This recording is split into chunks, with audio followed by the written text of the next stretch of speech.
Latest football news, engaging debates, and fascinating opinions. Pitchside Talk on IO Radio. Yes, and welcome back to Pitchside Talk on IO Radio. Hello. Hello, I'm George. I'm Dan. And Dan.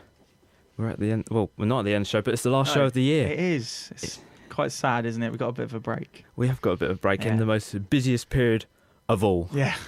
Why? Why?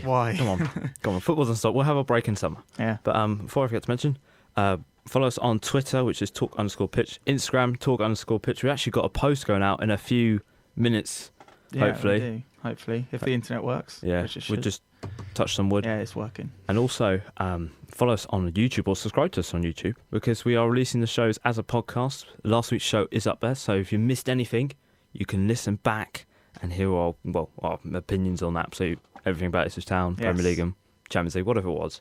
But Dan, what have we got coming up this show? So today we're going to be talking about Ipswich again. Only one game this week. Oh, so one game. Just the game on Saturday against Bristol Rovers.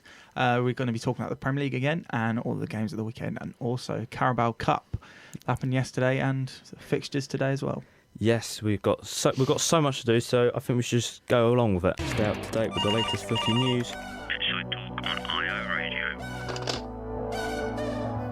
Yes, that's right. Stay up to date with all the latest footy news. Pitchside Talk on IO Radio. And Dan, yes, it's time for Ipswich Town talk. I just thought that up in my head. Ipswich Town talk. Why not? So Ipswich Town played on Saturday.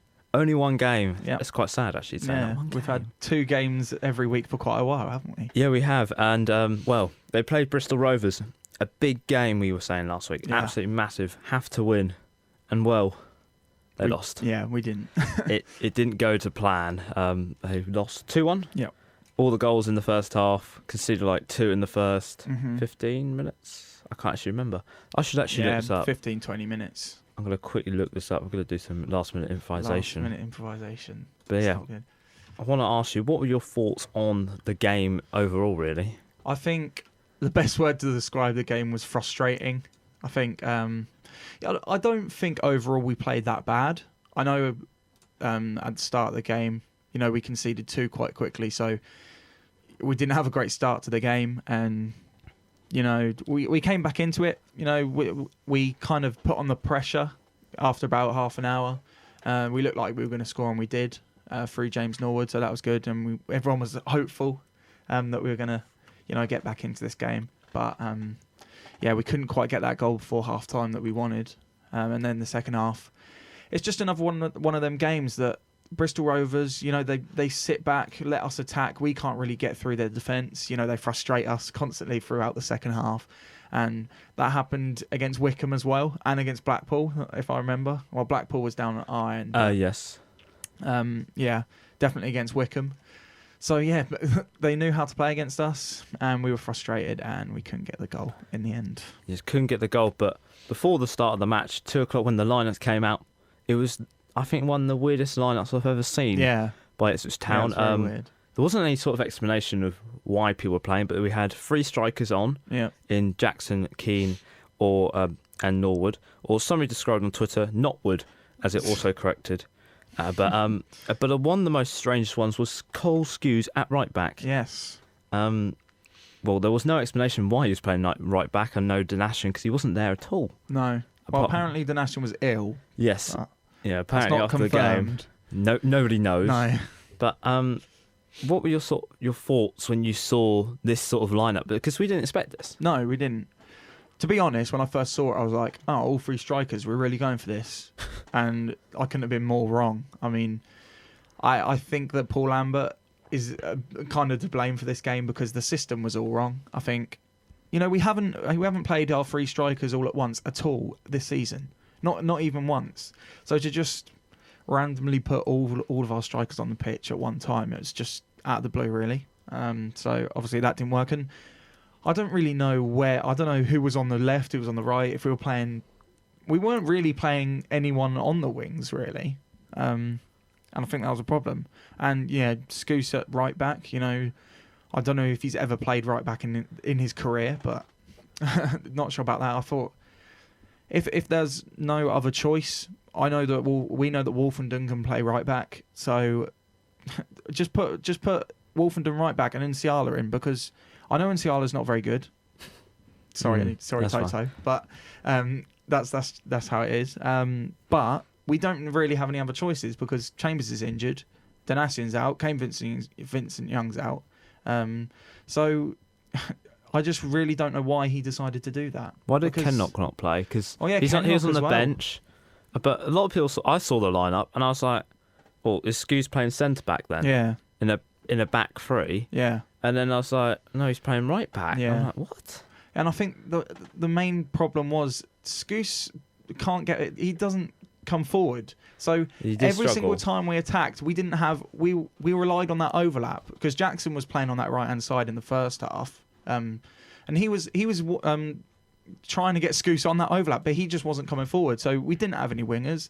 It was so narrow. It was unbelievable, our midfield. So narrow that they just easily played against us. And I think their fullbacks had a hell of a time on Saturday. So yeah, poor formation. It was a poor formation, but I'm just looking at the squad. But I think what made it more poor was that Ipswich Town released the lineup, but they released it in that sort of the number form. They're not doing it as I thought actual formation. And I sort of thought, like, this is a bit odd because now we can't see what they're trying to play. But I'm sort of moving on to something that was a positive in the game. James Norwood got his first goal back in ending a goal drought of 50 days between Southend to this game. But how important was it to him finally to break that drought, really? Yeah, very important for him. I think, he was struggling a little bit because he's the kind of striker who just wants to score goals, and if he's not scoring goals, he's not happy. So it's good for him to get that goal. I think, it has been a struggle with him. He's been in and out of the team, really, throughout these cup games. He had just a little bit of an injury throughout, I think. There was rumours. Yeah. There seems to be a lot of rumours of injuries. There's nothing confirmed. No, but yeah, I think he had a bit of a niggling. Well, he kind of has this niggling injury anyway, doesn't he? This groin injury. But yeah, it's good for him to get that goal. I know overall it's a team game, but I think he'll be happy to get that in that drought. Okay, well, we'll better move back on to the negatives, really, because there's more negatives than positives. Yeah. But Paul Lambert, I found out in the last 7 games he's made 51 changes. Wow. Which is crazy. I think it is. I've got it here somewhere. Where is it? It's 10, 4, 6, 11, 6, 8, 6. Yeah. Does that sort of show that he's now struggling to find his strongest starting 11? I know there's players out, but there's some coming back in. And I know you sort of said he should take the blame for this game, but is he struggling now? Are we seeing a problem with Ipswich? Yeah, I think so. I think I don't know if it's hard to pick your starting 11, your strongest 11, but it seems like it's been difficult for him. I know that's the main complaint at the moment with Ipswich fans is why aren't we starting our strongest 11 every single league game? Because we want to get out of this league. Making this many changes, I don't think it's going to work in the long run. I think these players haven't really, like Dazelle coming in, he hasn't really played this season, especially with the players around him. And I thought he wasn't great on Saturday. No, I had one problem with him on Saturday. He was very weak on Saturday. But yeah, just to randomly bring players in like that, I don't think it's going to work. So yeah, Lambert needs to sort that out. I think he needs to just really think about what his strongest 11 is and what formation we can play, because this formation doesn't work. And he switches around the formations over and over again. Some weeks we're playing 3-5-2, some weeks we're playing 4-4-2, some weeks we're playing whatever this was. I don't really know. 4-3-3. I think it's a 4-3-3 apparently. Yeah. So yeah, he just needs to stick with at least a formation. Maybe make 2 or 3 changes throughout each game. But yeah, too many changes. But I do feel that the pressure's now mounting on Lambert and his players, really. After sort of what we've seen in the recent results, I think it's 3 points from the last 5 matches, 3 wins at home this season. The last home win was Tranmere Rovers back in September now. Yeah. I know there's been a lot of league games and lots of breaks, international break, but it's not healthy when you see that. No, it isn't. And yeah, I think the pressure is building because the fans are getting frustrated. I know we're second in the league, and you could look at that and think, yeah, we definitely would have taken that, and I would have taken that at the start of the year. So, I'm not going to think we're completely out of this, but, it's getting worrying that we're putting in these performances because we should be, with that team, I think we should be easily winning the league. But, Wickham are having a storming season, so they've been a surprise. But yeah, it is a little bit worrying at the moment. But I'm not going to overreact too much. But I think the fans are just frustrated at the moment. Well, you mentioned about the fans there. Do you feel that I saw when Ipswich conceded first, the place just went down. Is that a problem that its fans have got when the first goal goes in? It's a bit like, oh God, here we go again. Yeah, I think it's because throughout last season we knew that if we conceded one, then that was it. We're going to lose the game. So I think we've still got that mentality in us. So when we conceded that early on, we were like, oh great, here we go again.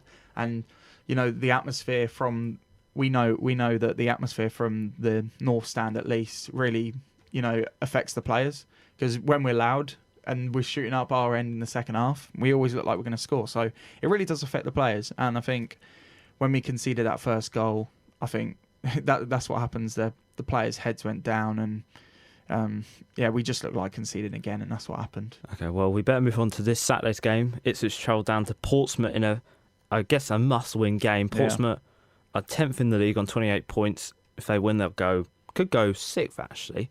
But do you see as much as a good chance for Ipswich to get back to winning ways? I don't know. It's going to be a very, very tough game. I thought Portsmouth were going to be one of the teams that are up there. Their season hasn't really panned out like that. But, going to Fratton Park is always tough. The atmosphere is fantastic down there. So we've got to be on top of our game. I hope we don't I think we'll probably have to make quite a lot of changes if we're going to sort this formation out. But let's hope we put in a good performance. I think it'll be a draw. I think it'll be 1-1 in the end. Yeah, I can't see us going there and winning, but don't know if I'll take a draw in this must-win game. Well, to give you a little bit of something to reassure you, the last time these two teams played, Ipswich actually won 1-0 back in 2011 to 2012 season of the Championship. Well, we played them in the FA Cup, but yes, but also in the FA Cup, in the last league game. Yeah, they lost 1-0, but it's the FA Cup. We'll just gloss over that. Yeah. But before I forget to mention, are you sort of concerned with the recent run Ipswich are on? We're looking at the games they've got over the festive period. There's 4 games in 12 days, if I'm correct. I think you are correct. I'm correct. I'm going to have to find them now. So it is Gillingham at home on Boxing Day. Yeah. Away to Lincoln on the Sunday. And then Wickham. Wickham on the 1st. Yes. So we've got a very tough run of games. I think, these 3 away games coming up are probably the hardest. I know Lincoln aren't doing very well, but again, going there is very hard, as we know. So, yeah, very, very tough game. So we need to be on our game. I think we should be winning that home game against Gillingham on Boxing Day. We've seen them a few times this year, and they haven't been the greatest. So I think that's probably a winnable game. But yeah, I'm a bit concerned with the way we're performing at the moment. But let's hope we can get at least some points going into the new year. Let's hope so. They'll probably win because I'm not there. Yeah, you're a curse, you are. Oh, thank you very much. When we come back, we're going to be talking about the Premier League. That was back. Nothing much really happened, but we're still going to talk about it because it's always good, the Prem. Pitchside Talk on IO Radio. Yes, Pitchside Talk. It is one of our own here on IO Radio. Now, Dan, we talk about the Premier League. Yep. I guess one of the best leagues in the world. Nah, Championship's the best league in the world. Well, does it have the best team in the world? Is no, the one question. It doesn't. Okay then. Well, we will be starting off with the best team in the Premier League at the moment, according to the Premier League table. Yeah. Not the best team in the world at the moment. Could be on Saturday. We don't know. But Liverpool win 2-0 against Watford. Quite a tough victory, I guess. I've battled a lot with Watford. Watford showed a lot of resilience under their new manager, Nigel Pearson, who, looked stone cold, really. Yeah. He doesn't smile. He doesn't. Stone cold. Yeah. But were Liverpool lucky to win against Watford? Because there was a lot of Watford chances. Yeah, there was. There was a lot of Watford chances. But I think overall, Liverpool showed their quality and probably deserved the win. I think, Watford came into the game, that I feel like they were just fighting for their new manager, really. That's what happens when a new manager comes in. And he couldn't have had a tougher game as his first game as Watford boss at Anfield. So, yeah, I think I saw that in Watford's last 3 games at Anfield, they've lost 5-0, 5-0 and 6-0. So Yikes. they've improved a bit. But yeah, I think overall, Liverpool deserve the win. Thank you very much. Well, actually looking at that, Liverpool now unbeaten in 34 Premier League games. 29 wins, 5 draws. That's now the third longest run in all the history of the Premier League. After Arsenal's 49 and Chelsea's 40. So that, well, they look like they could be on course too. Yeah. We don't know. New record. A new record, but we're going to move on to Watford. Struggled a bit, but Yeah.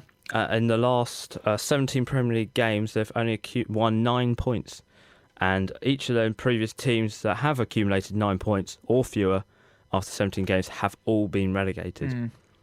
Has Nigel Pearson got a tough job ahead of him? Because did we see sort of any improvement? We saw a lot of chances, Yeah. but nobody seemed to actually want to kick the ball properly.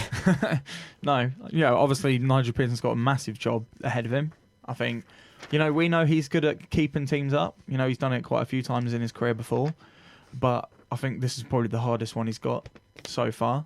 In this game, Watford were okay, I thought. They defended okay. They had a few counter-attacks. They probably should have scored one of them chances. I think Deeney had a chance quite... Well, Van Dijk tried to help them, didn't he? Yes, he did. So, yeah, maybe they should have got a goal for their efforts, but, it's always, as I said, it's massively difficult to go to Anfield and get a result. So, yeah, we'll have to see how they do in their next game. I guess over the next 5 or 6 games, how Nigel Pearson does, and we'll see how they do. Well, the next game is Sheffield United away and then Aston Villa 2 days later at home. So quite a tough run, but will we possibly see him bring in somebody in January to sort of suit his style of play? Yeah, I think so. I think they need to invest in January. I don't know how much money they really put into transfer windows. Oh, but I don't know. No, I don't know how lenient their owners are, but I think strengthening the squad is probably vital. Because obviously they've had an awful season so far. So yeah, I think he needs to put some money in and maybe get some players in January. There you do that. Well, we'll move on to second place in the Premier League. We're held by Norwich City. Yes. Seems like Norwich just helping out Liverpool, Yeah. aren't they? Was it Man City, Everton, now Leicester? Yeah. Well, Leicester were held 1-1 by Norwich. Brendan Rodgers said he's not concerned about the growing gap. Now, is it too big? Really, that's the question. Is the gap too big? We sort of say it each week, and we sort of get the same answers, but is it now too big for Leicester to maybe claw this back? Yeah, I think so. I think it is too big. I've said it for quite a while now that Liverpool are way too far ahead, and I think that's true now. So, Leicester can have a good go, but I think that Liverpool, they're just on such a good run that no one's going to be able to catch them up, and that's just how it is, I think. And they'll go and win the league this season. Okay, well, Leicester are unbeaten the last Premier League 9 games, pick up 25 points in the process, 8 wins, 1 draw. So, we're seeing improvements now under Leicester. What incredible job Brendan Rodgers has really done. But yeah. Could we maybe see this could be a season where they try and get Champions League? That's the main goal, and then maybe the season after that they possibly build from there. Well, I think that's probably their aim. I think Champions League is definitely possible this year, and I think they probably will finish top 4 this year, and maybe go into next year and think that they can challenge even for top For the top spot. For the top spot. It's going to be difficult, but Brendan Rodgers has done an amazing job since he's come in. So, it's more than possible. We've seen Leicester do it before, so it's not like we're ruling them out completely. Yeah. So, let's see what happens. But they didn't have the pressure, did they, of going in as the favourites? No, they didn't. 5,000 to 1. Yeah. I don't know what their odds were this year. But no. Quite famously, that is. But Norwich, a struggling Norwich really, but they turned up and they got a point. Are we now possibly seeing a Norwich that can finally now show up and possibly show they've got enough to stay in the Premier League? Because it's so tight down the bottom. Yeah, it is tight. I've said a few times that Norwich don't have enough, but, they keep getting results. They keep getting these results against top teams. So, they've proven that they can do it. They're attacking. They're very good attacking. Pookie, obviously. They've got Cantwell and other players that are really good attacking wise. Their defence is still not great, but unfortunately, I think they may have enough to stay up because it is close. Well, they're 3 points away from getting out, really. Yeah, they just need. I don't know who they play next, but they just need that win to get out of that relegation zone. Well, maybe 2 because of goal difference. But yeah, I hate to say it, but it is possible that Norwich are going to stay up this year. Well, their next game is a Wolves at home. Okay. And then on the 26th, they have got to go away to Aston Villa. So yeah, two tough games. They probably can go into that Aston Villa game thinking they can get something. That's a proper relegation 6-pointer. That is. That is a proper one. That. But no, yeah, it's could happen. Could happen. We'll move on now to the other games that happened in the Premier League. Burnley won 1-0 against Newcastle. Burnley stopped their opponents from registering shot on target for the first time in 207 Premier League games.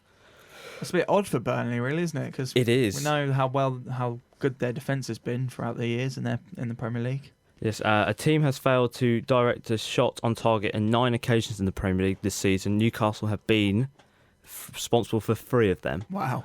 There wasn't really much to report from the game, really. No, Newcastle not really. back to just doing some football and Burnley just getting points. Yeah. But we'll gloss over that one. But this one here was a massive, quite a shocking result, actually. Yeah. VAR was trying to help Chelsea so much in this situation, but they lost. In the end. They lost 1-0 to Bournemouth.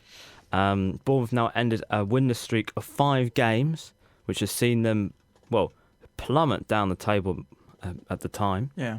The last victory was 1-0 victory to Manchester United 42 days ago. The last clean sheet away from home was Watford 49 days ago.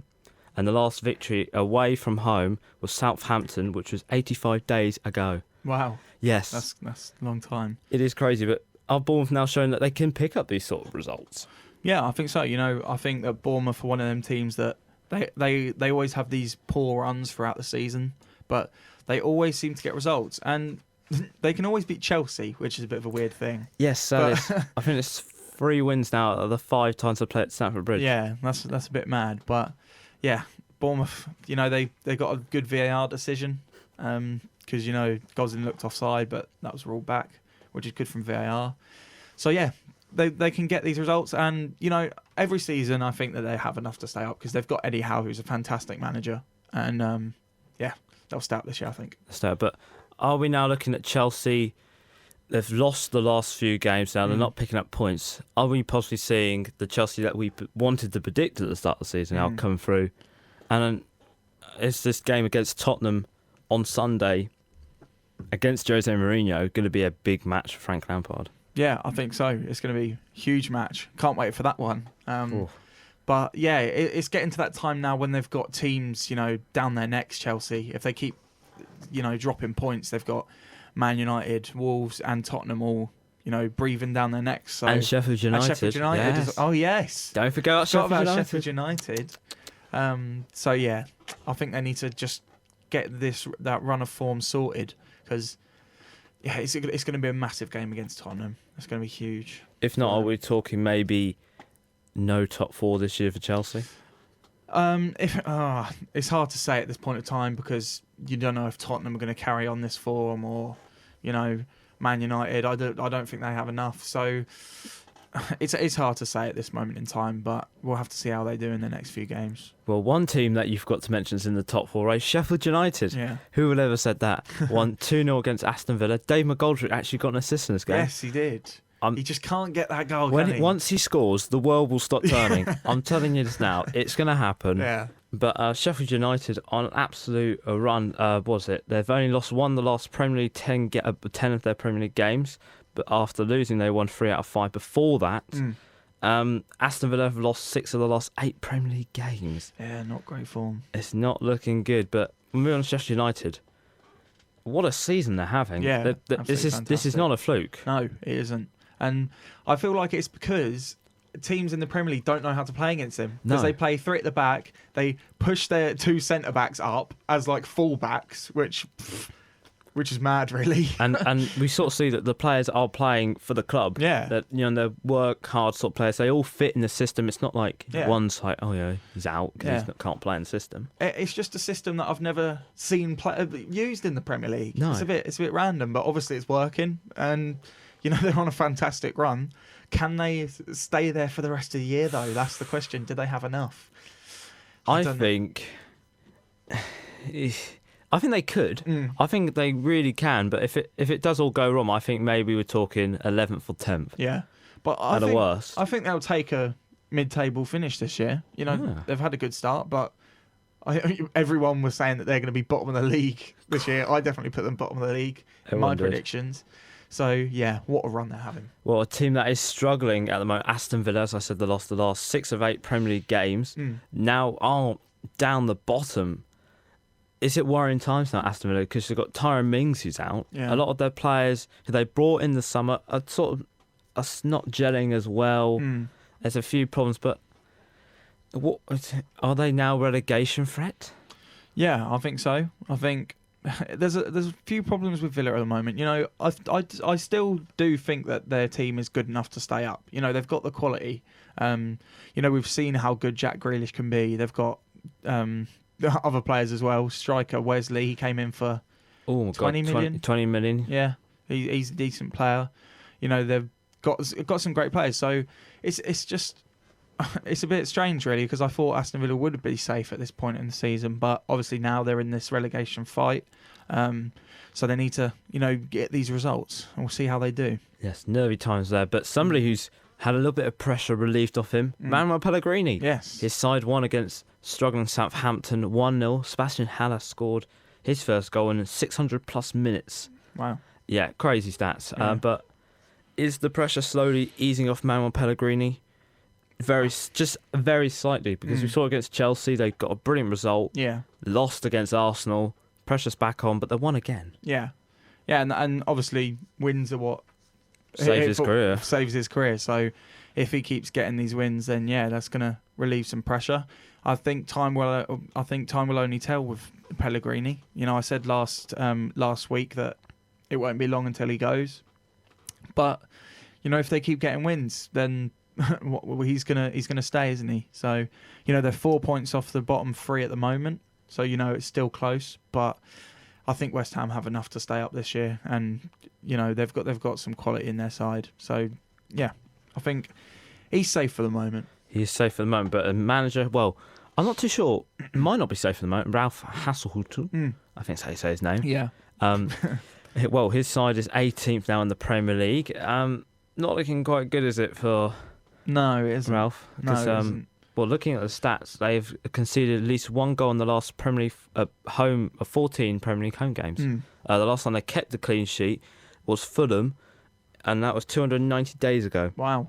So that's a problem. Is that a problem they've got? They seem to struggle at home. Yes. Which you wouldn't say that for a side. No, you wouldn't. Home is supposed to be the place where you can get results, but Southampton are struggling, but we know that they always seem to stay up. They did that last year. Yes. They look like a team that are going to get relegated, but they managed to get enough to stay up. So, it's going to be tight. It's definitely going to be tight because it's close down the bottom there. So, we'll have to see how the next games go for all of these teams. But, there's a threat of Hassan, or whatever you say.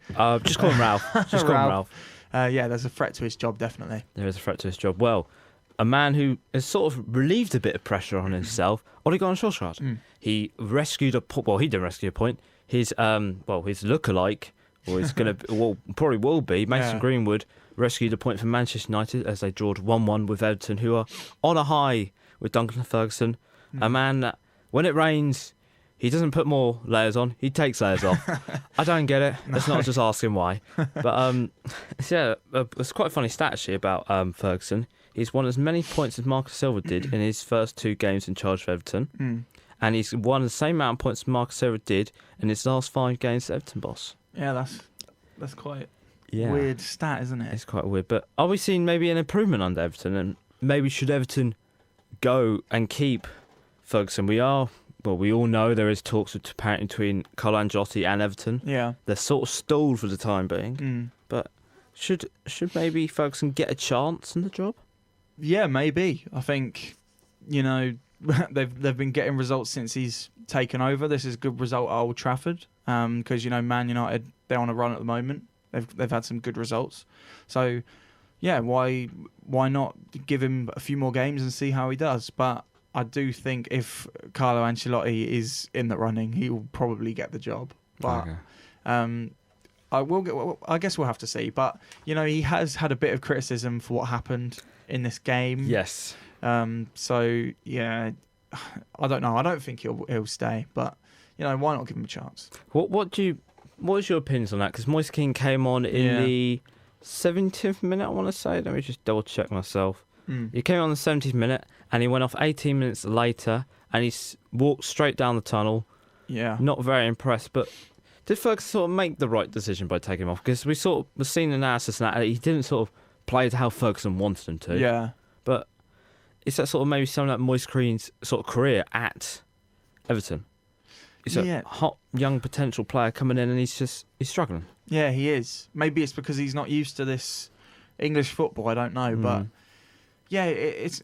I feel sorry for him because he came on.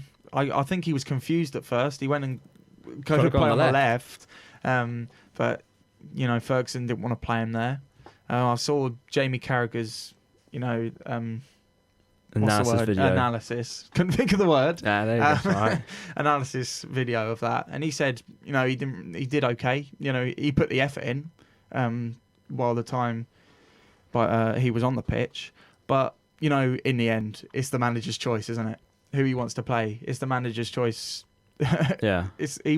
A manager wants to put their best team out, so that's what he's going to do. But maybe it was a bit harsh, not even shake his hand or whatever, not even look at him when he was going off. Do you think that might be his Everton career over?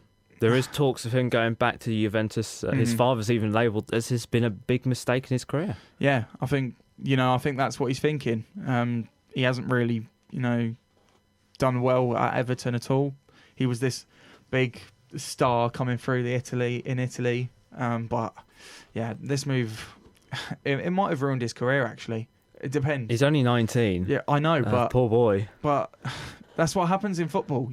This is his reputation is that's gonna be affected by this. So concerning. Still young, but it is concerning. It is concerning. Well, a team that's on the up, Tottenham. Yes. They won 2-1 against the Wolves, a very strong Wolves side.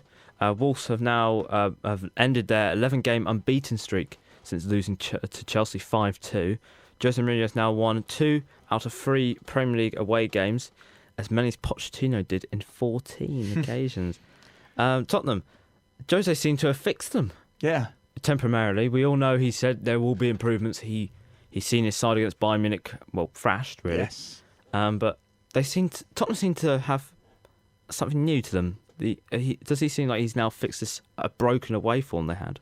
Yeah, it seems that. I think there's a new energy to Tottenham. Every time I see them now, they look like they've got quality in their side now. But I just think, I said this last week, but Jose Mourinho's a new man, isn't he? He's come into this Tottenham side who have been struggling, and he's just brought energy to it seems. The players look happy again, just like that. So, that's going to help them with their results. So, yeah, it's good to see Tottenham on this run of form again. It's good to see Tottenham on this run of form. And Wolves as well. Yep. Quite unlucky not to get the point. Yeah, quite unlucky. Wolves, they've got a really good team and a good manager. So, yeah, they're always going to be up there fighting for that European place, but unlucky. Unlucky. Well, we'll move on to a team that are, struggling to find any luck at home. Arsenal, they lost 3-0 to Manchester City.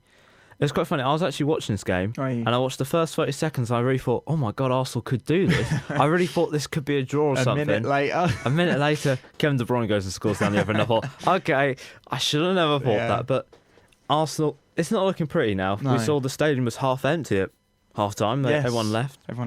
It's not looking very good for Freddie Ljungberg, but lots of problems on and off the pitch. We can't talk about the ones off the pitch because we're not getting involved in that. Okay. But the ones on the pitch, Mesut Ozil, he comes off in the 60th minute, frustrated, he kicks the water bottle, and a lot of people say that it's the most amount of effort he's ever put into Arsenal, really.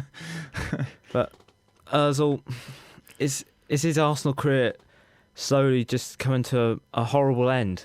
Yeah, it looks like that. But it's quite sad to see because we all know how much quality he has. But he just can't. I don't know what it is. I don't think he's happy at Arsenal at the moment. You know, I don't think the fans really think he's doing enough.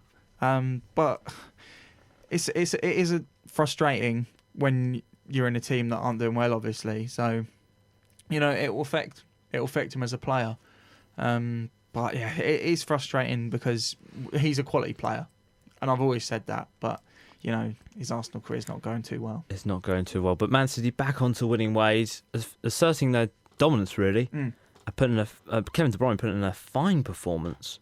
Is he highlighting the qualities that he is the best midfielder in the Premier League, maybe even in the world? Yeah, I think so. I think, in my opinion, he's the best midfielder in the Premier League. And every time I watch him, I'm like, how does he do this? Nobody knows. It's mad. But yeah, he did brilliantly. And Man City, you know, got a good win. So it's Man City haven't had a great season, obviously. You know, they probably won't be happy with second place or third place. I know it's Champions League football, but they'll want to be winning the league, don't they? So yeah, they've obviously got the quality. De Bruyne, a fantastic player, but not the season for them. Not looking like the season, but we better just mention about what's going on. Well, between these two sides at the moment, Mikel Arteta has been the centre of the new Arsenal job. He's apparently he's in advanced talks with Arsenal. We're hearing Pep Guardiola's sort of confirmed that he will be going. Yeah, but he is at the game tonight at Oxford United, which we will get on to later on. But do you think this would be a good appointment by Arsenal, getting Mikel Arteta in? He's got no manager experience. Yeah, but he's had 2 years under Pep Guardiola. Could we maybe be looking at something like an ex-Mourinho, if you think about it? Because Mourinho had 2 years under Bobby Robson, and look what he did. Yeah, exactly. Maybe, but I think it's tough to say at this point in time because, you know, he's had a job under a manager who's a fantastic manager. So he's had that, you know, tutoring, I guess. But at the same time, he's had no experience actually managing his side in the Premier League. And I think it would be tough for him coming in with this Arsenal squad because we know that, you know, their defence needs improving. Their morale is very low at the moment. So it'll be tough for him. But you never know. Maybe he'll come in and do the job. Never know. I just want to ask you, would he maybe be the next Freddie Ljungberg? Would he be an improvement on him? Because in my personal opinion, I think he isn't going to be a good manager there. I think he might be he might be doing what Freddie Ljungberg's doing now. Yeah. Just seeing them through to the next few games. Yeah. Well, it is a gamble, isn't it? Going for someone like Arteta. But, you know, it could go that way as well, that they're just not getting results and staying mid-table like they are now. And it's hard to say before a manager comes in, but I think I agree with what you're saying. Yeah, I can't see him doing an amazing job there. No, it's not looking good at Arsenal. No. But when we come back, we're going to talk about the Carabao Cup. Yes. The best competition in the world. If you're not Liverpool. The best place in Ipswich to hear the latest football debates, Pitchside Talk on IO Radio. Welcome back to Pitchside Talk here on IO Radio. Now, Dan, yes, we're going to talk about the best cup competition in the world. Nah. According not to Liverpool fans, but the Carabao Cup was on last night. It was. We had, well, I think, will we say quite a controversial Liverpool side? Yeah, quite controversial. Yes, if you don't know, Liverpool played two matches in the space of 24 hours. Well, the under-23s technically did, whilst Liverpool, the main team, are in Qatar. Yeah. But it caused a bit of stir last night. People weren't very happy. I think the Liverpool fans were all right about it, but high-up people and that weren't very happy about it on all this blah-de-blah. But ho-hum, nobody cares about your opinion sometimes. But Aston Villa beat Liverpool 5-0 last night.